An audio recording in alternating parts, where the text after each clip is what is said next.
اولا كنبغيو الحمد لله ونشكروه على التاهل التاريخي ديال المنتخب المغربي. المره الرابعه كنتاهلوا لكاس العالم على التوالي، الحمد لله هذا توفيق من عند الله سبحانه وتعالى. كذلك المجهودات ديال اللاعبين والسي هشام بكيك اللي ما كيخليش من حقه. كما شفتي جميع اللاعبين كانوا واجدين نفسيا بدنيا تكتيكيا، الحمد لله ربي وفقنا. النتيجه 6-0 تقدر تقول كبيره، ولكن راه ماشي سهله في مقابله ديال الفوتسال. ان شاء الله غادي نوجدوا المقابله النهائيه كما وجدنا لهذه المقابله.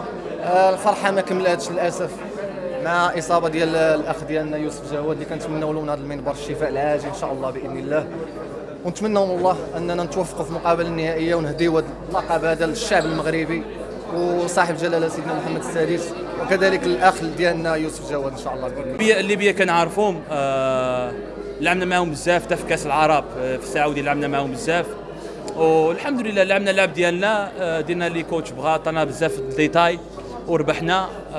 جواد جانا قاصح، كنا راه مضروب في الاول مسكين ورجع الحمد لله، واليوم عاود مضروب مشى كتب الله، وان شاء الله ربي غادي يدير له الشفاء، وحنا كنداو معاه كامل باش غادي يرجع في ساعه ان شاء الله. منذ بدايه المقابله قلنا ما خصنا نعطيوهم حتى شي، ما خصناش نعطيوهم بادره انهم هما يسجلوا. دخلنا مركزين في الدفاع اكثر من الهجوم، حيت هذه مباراه اقصائيه. بقينا مركزين وطبقنا التعليمات والحمد لله بقينا كنماركيو زعما داك الشيء بخط تصاعدي.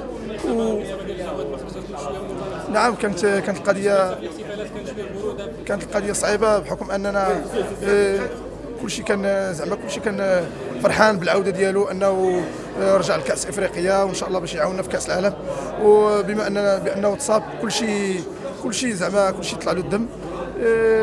هذه هي الرياضه كما قال لنا كوتش ما بين الميطا والميطا، قال لنا هذه الرياضه فيها الافات. دابا ان شاء الله كنتمناو له الرجوع بالزربه ان شاء الله باش يعاوننا في كاس العالم ان شاء الله باذن الله. اولا الحمد لله على هذا الانتصار هذا. كنبغي نشكر جميع اللاعبين على المجهودات اللي قاموا بهم، كنبغي نشكر الجمهور على الدعم ديالو. الحمد لله كان هذا هو الهدف ديالنا، التأهل لكأس العالم.